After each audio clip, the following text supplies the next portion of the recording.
بسم اللہ الرحمن الرحیم۔ سورۃ الفاتحہ شروع کرنے سے پہلے ہم نماز کی ثنا صحیح درست کر لیتے ہیں گے۔ ثنا کا بیسیکلی معنی ہوتا ہے تعریف، یعنی اللہ تعالیٰ کی تعریف سے ہم نماز شروع کرتے ہیں۔ تو سبحانک اللہم، جو با جو ہے نا اس کے اندر بھی تھوڑے سے ہونٹوں کو دونوں کو ملا کے سختی سے اور ہا واضح کر کے نکالیں گے، کیونکہ ہا کے ساتھ الف بھی لگا ہوا ہے گا۔ سبحانک اللہم، پاک ہے تو اے اللہ۔ سبحانہ کا مطلب ہوتا ہے پاک، اور کا جو ہے وہ ضمیر ہے گی، آپ کی طرف اشارہ ہوتا ہے گا۔ تو پاک ہے آپ اللہ، پاک ہیں آپ اے اللہ۔ اصل میں سبحانہ جو لفظ ہے نا، اس کا مطلب ہم کہتے ہیں پاک ہے، اس کا اصل میں معنی ہوتا کیا ہے؟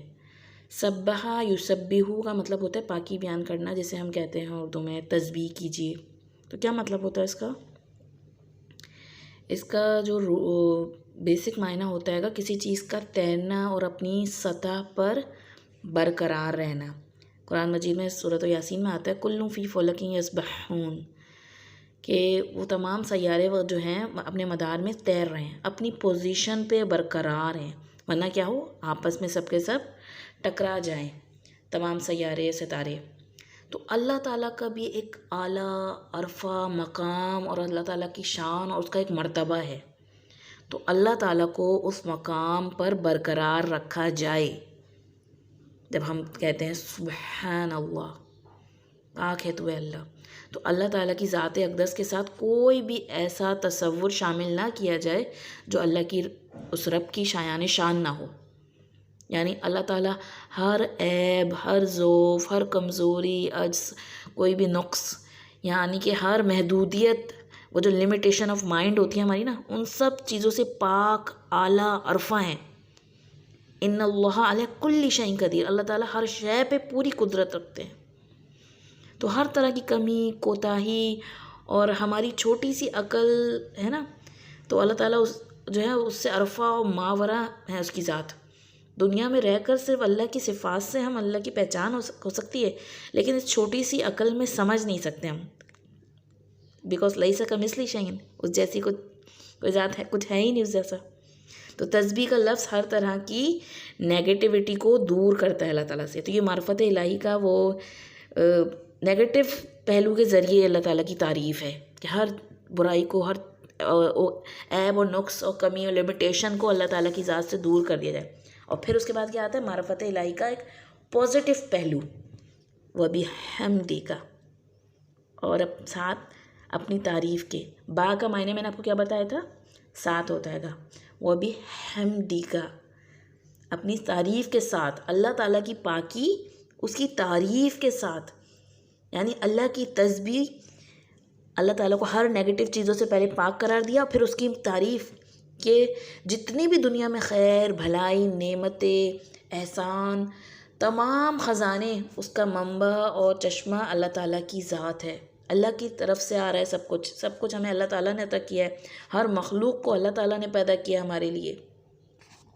تو جو بھی ہمیں اس دنیا میں بہترین نعمتیں ملی ہیں گی، ڈائریکٹ ہماری اپنی باڈی کے اندر موجود ہیں گی، یا ہمارے ہاتھوں میں ہمیں جو ایسٹس ملے ہوئے ہیں گے، یا پھر انڈائریکٹلی جو کچھ بھی کائنات میں پیدا کیا گیا ہے گا، وہ سب ہمیں فائدہ پہنچا رہے گا، تو اس سب فائدوں کے اس میں اللہ تعالیٰ کی تعریف اور اس کا شکر، حمد کے اندر تعریف اور شکر دونوں موجود ہوتا ہے گا، کہ ہم اس کی تعریف بھی کر رہے ہیں اور اس کا شکر بھی ادا کر رہے ہیں۔ کیونکہ دنیا میں تو ہم بعض کسی کی تعریف کر رہے ہوتے ہیں کہ تمہارا جوڑا بڑا اچھا لگ رہا ہے، تو وہ ہمیں تو کوئی فائدہ نہیں دے رہا اس کا جوڑا نا، تو شکر تو ادا نہیں کر رہے ہوتے، لیکن اللہ تعالیٰ کی جب حمد ہوتی ہے گی تو اس کی تعریف کے ساتھ اللہ کا شکر بھی۔ تو آپ دیکھیں نیگیٹو اور پازیٹیو دونوں چیزیں آ گئیں کہ پہلے اللہ تعالیٰ کو پاک قرار دیا ہر طرح کی کمی سے، کوتاہی سے، ہر طرح کی ہماری جو مائنڈ کی اور دنیا کی لمیٹیشنز ان سب سے پاک کر کے، اور تمام تعریف کلمات جو ہیں وہ اللہ تعالیٰ کے لیے اس کی حمد کے ساتھ۔ تو ہماری جو نماز اسٹارٹ ہوتی ہے نا، وہ تو اللہ تعالیٰ کی کتنی بہترین تعریف سے اسٹارٹ ہوتی ہے کہ تھوڑا سا ہمیں اپنے مائنڈ کو دراصل دینے کا چاہیے کہ ہم اللہ کے ان چھوٹے چھوٹے الفاظوں کو جو عربی کے عربک کے ہیں نا، بہت گہرے معنی رکھتے ہیں، تھوڑا سا اگر ہمارے دماغ میں واضح ہو جائے نا، تو انسان جب پڑھ رہا ہو اور بالکل آرام سے ترتیل کے ساتھ پڑھیں، کہ پڑھتے وقت ہم تھوڑا سا مائنڈ میں کچھ لا بھی سکیں، ورنہ اتنی سپیڈ سے پڑھتے ہیں ہم سبحانک اللہم و بحمدک و تبارک اسمک، تو بس ظاہر سی بات کیا سوچ پائیں گے ہم اللہ کے بارے میں۔ کیا اس کا مقام کو پہچان پائیں گے کہ میں کس ہستی کے سامنے کھڑی ہوں. پھر وَتَبَارَكَ اسْمُكَ، وَتَبَارَكَ بابرکت ہے، بہت بابرکت ہے، بہت برکت والا ہے. اسمُكَ تیرا نام، اس سے مہتا ہے نام کو کہتے ہیں. اور کا جو آخر میں آ رہا ہے وہ سب ضمیر کی طرف اشارہ ہے، یعنی آپ کا، تیرا. وَتَبَارَكَ اسْمُكَ، بہت بابرکت ہے اللہ کا نام. برکت کسے کہتے ہیں؟ برکت کہتے ہیں بہت زیادہ خیر کو، توقع سے بھی زیادہ خیر بھلائی، جو جیسے انگلش میں کہیں گے اسٹیبلٹی. تو اللہ تعالیٰ ہی برکت عطا فرمانے والے ہیں. اور پھر ہم نے ابھی پڑھا بسم اللہ میں کہ اللہ کے نام کے ذریعے ہی برکت آتی ہے، کہ تمام نعمتوں میں ہمیں بسم اللہ پڑھنا کیوں ضروری ہے گا، کہ ہم ہر چیز کو سٹارٹ کرتے وقت بسم اللہ کریں کہ اس میں برکت آ جائے اللہ تعالیٰ کی طرف سے، اس میں سے خیر نصیب ہو، ہمیں اس کے شر سے محفوظ ہو جائیں.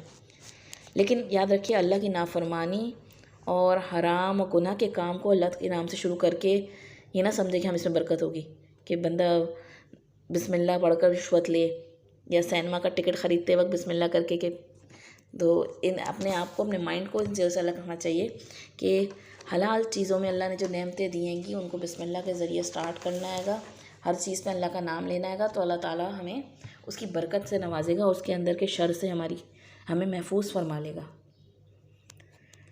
تو وَتَبَارَكَ اسْمُكَ، کہ بہت بابرکت ہے اس کا نام. پہلے اس کی پاکی بیان کی، اس کی تعریف کے ساتھ، اور اس کے نام کی، اس سے برکت حاصل کر رہے ہیں. وَتَعَالَ جَدُّكَ، وَتَعَالَ جَدُّكَ. عین جو ہے یہاں پہ تھوڑا سا کھینچے گا بھی، کیونکہ عین کے ساتھ الف لگا ہوا ہے، الف مدہ جو ہوتا ہے گا تو اسے کھینچتے ہیں گے.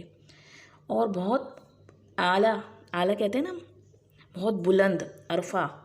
جدُّكَ، تیری شان یا تیری بزرگی.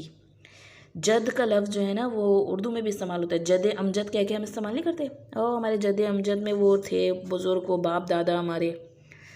تو اللہ تعالیٰ کی جو شان ہے، اس کی جو بزرگی ہے، سب سے بلند ہے، سب سے برتر ہے. اللہ تعالیٰ کی عظمت سب سے اعلیٰ اور عرفہ ہے. کوئی بھی شخص، کوئی بھی ولی، کوئی بھی امام، کوئی بھی نبی، کوئی بھی فرشتہ اللہ کی عظمت کے قریب نہ پہنچنے پائے. کسی کو بھی ایسی ویلیو نہیں دینی ہے گی کہ وہ اللہ تعالیٰ کے مقام کے قریب ہو جائے.